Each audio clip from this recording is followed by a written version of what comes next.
नमस्कार मैत्रिणींनो, शुभ सकाळ. नवीन दिवसाची छान अशी सुरुवात झालेली आहे. आणि बघा, आपण कुठलंही काम आपल्याला करायचं असलं की आपण आदल्या दिवशी अगदी तरतूद करून ठेवतो की उद्या मला काय करायचं आहे, काय करायचं आहे. आणि तसंच मी देखील आदल्या दिवशी कालला तयारी करून ठेवली की चला आपल्याला उद्या एक एक काम पार पाडायचं आहे.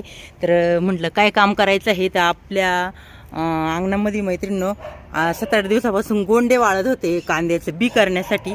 आणि आज म्हटलं फायनली ते बी तयार करून घ्यावा, कारण रोज रोज एक एक एक एक काम केलं का अगदी आपली पुढची यात्रा आलेली आहे, मग यात्रेची तयारी करा. तर बघा, सुंदर असं कर्दळीचं फुल अंगणात उमललेलं आहे, एक फुल आणि एक कळी. तर चला मैत्रिणींनो, मस्तपैकी मी घरातील सगळं काम पटपट आवरून घेते आणि आपण दुपारपासून आपल्या कांद्याच्या बियाची तयारी करते. तर मंडळीनं बघा, आमच्या इकडचं वातावरण आज कसं झालेलं दिसतंय. तर आज सगळं आभाळ भरून आल्यासारखं दिसतंय. कधी पाऊस, कधी काय काय काही चाललंय, काही कळत नाही आहे. तर बघा, आपलं कांद्याची पातही आता अशी पडायला लागलेली आहे, म्हणजे आता कांदे काढायलाच आले थोड्या दिवसात. तर असले आपले कांदे झाले मैत्रिणींनो. तर कांद्यांना काही नीटवाणी बाजारभाव नाही येतं. हे बघा, एकदम लाल लाल जरत मस्तपैकी कांदे. पण सध्या तर काही अख्खा वर्ष गेलं जवळजवळ कांद्यांना नीटवाणी बाजारभावच नाही. नुसते कांदेच नाही तर इतरही मालांना पार बाजारभाव कमीच आहे. आता आमचं खाली तर काही काही माल पार सोडून द्यायची वेळ आली. खाली झेंडू आहे, झेंडूलाही बाजार नाही. त्यानंतर मेथीची भाजी केली तर मेथीची भाजीला देखील आता बाजार नाही मैत्रिणी. कोणी व्यापारी विचारतच नाही आहे, कारण पुढं मार्केटला जास्त काय बाजारभाव नाही आहे. आता टाकलंय तेवढंही आपलं भांडवल वसूल होतंय का नाही अशी भरवंत आहे, पण काही इलाज नाही आहे. तर हे आपले असे कांदे.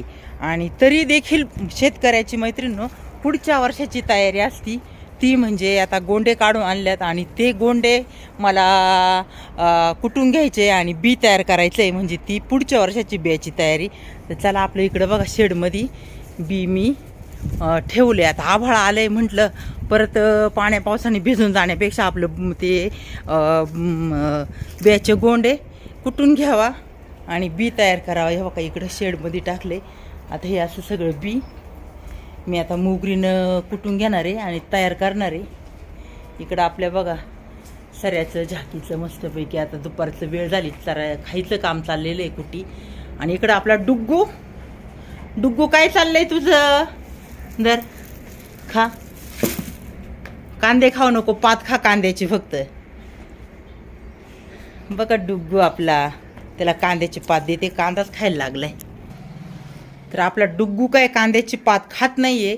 घास जर आणला असताना लगेच खायला सुरुवात केली असती. तर चला मैत्रिणी, घेते मी कुठून आता हे गोंडे. तर हे बघा, आता मी लागले इकडं मुगरीनं आपलं गोंडे कुटून घ्यायला.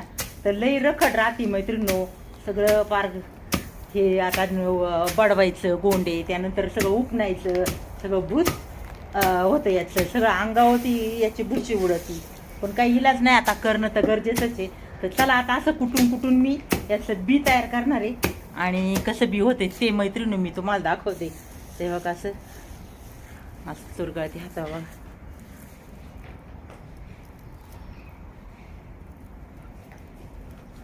तेव्हा असं फुकून असे काळे जरत मस्तपैकी आता आपले हे बी बनणार आहे. तर चला, आता सगळं मस्तपैकी तयार करून घेते बी. आपलं सगळं बियाचं गोंड कुटून झालं आणि आता कुटून झाल्यानंतर बघा, आता मी चाळणीने सगळं असं चाळून घेतलेलं आहे. असं खाली आपलं सगळं आता हे बी गळालेलं आहे आणि भूस खाली गळाले आणि चाळणीत जे काय राहिलेलं आहे ते अशी घोंडरं राहिल्यात.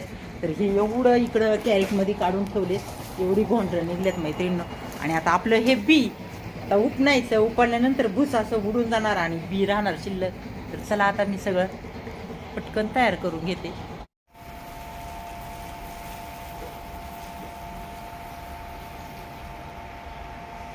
झालेलं आहे असं आपलं आता बी सगळं उपणून. आणि त्यानंतर बघा सिंगलच उपणलंय. आता परत अजून 1-2 वेळेसला असं उपणावं लागणार आहे.